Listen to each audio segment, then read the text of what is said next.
Kahang kaya ni? Kasi manggrubayulit ka wala sinis kakahang. I got the heavy stuff. Real was a fake. Ba, damo na siya umbos di ba? Medyo low ba talaga ang battery ko ngayong araw, te. Kaninang umaga, maaga pa ako nandun kay Lola. Ako ang naghatid sa mga bata.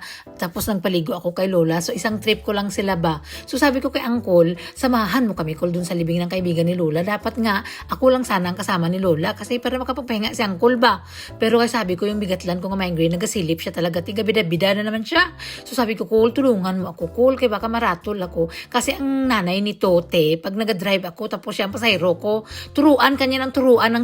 Tapos kung may mga palapit na mga sasakyan, sabi niya, mag-break! Ay, sorry po. Palampasin muna natin ito, no? So, maganda dito ang libingan sa amin, tita. Matauhay, puro mga birds sa maririnig mo. So, on the way na back na dito sa town namin, no? Kasi mga 15 minutes away from town lang naman ito. O, tapos maliit lang talaga tao. Ang bilis lang ng seremonya, ganun lang. Very social man kasi dito ang pag-iyak, tita. Nakatimpi na very, very quiet lang talaga. Nag-zero ang volume talaga.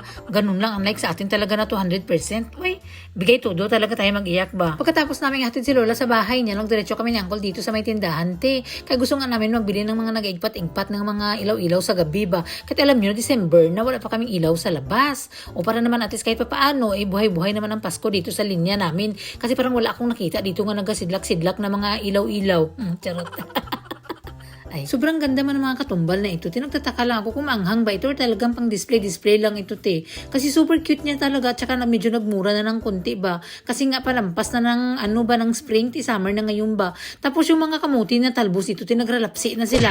Wala may nangabili. Okay, nung unang panahon nakita ko, maliliit pa man yan. Sana ibiligyan nila ng 50 centavos. Kaya ubusin ko talaga pang tanim-tanim ko kung saan. Pero ngayon 12, I never over my sexy body. Sino man magbili ng 12 na talbos ng kamuti man? Marami naman akong talbos dito. Pero kung mag 50 centavos siya, bibilihin ko siya talaga. Ay para ilapta-lapta ko kung saan-saan para araw-araw ang ulam ko talbos. O, charot. Ay, naku. Maganda pa na magpasyal-pasyal, te. Uy, tapos nakabili ako dito ng bunot. Bunot man ito, te. Pasosyal-sosyal lang yan siya. Pero nung ginukas ko na siya sa plastic niya, mga bunot ba ng niyog ba? Yung mga, ano ba tawag niya sa Tagalog? Uy, basta bunot. Pinangtadad-tadad. Tapos lagyan mo lang yan siya ng tubig. Mag-expand na yun siya.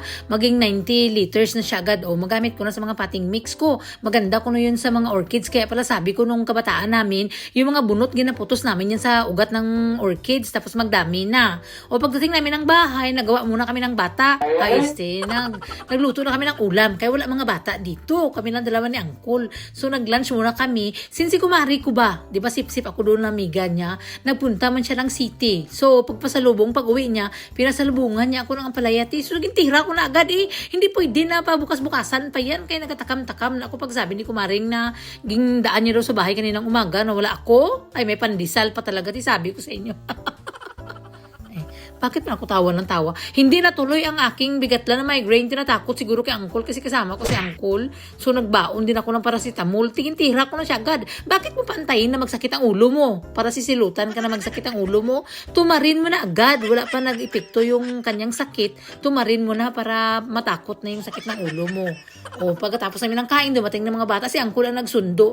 Pag alas 4 may bisita kami, tita. Kung naalala nyo yung nag-interview kay ate na DJ sa FM station na about sa Jollibee. Oy, nag-alis na siya sa kanyang trabaho, tita. Mapunta na naman siya sa city. Iba na naman ang trabaho niya. O sa ibang FM station na naman siya. So, before siya mag-alis bukas, nagpunta muna siya dito sa bahay. So, since matagal-tagalan chika-chika namin, gabi na hindi pa ako nakaluto ng ulam.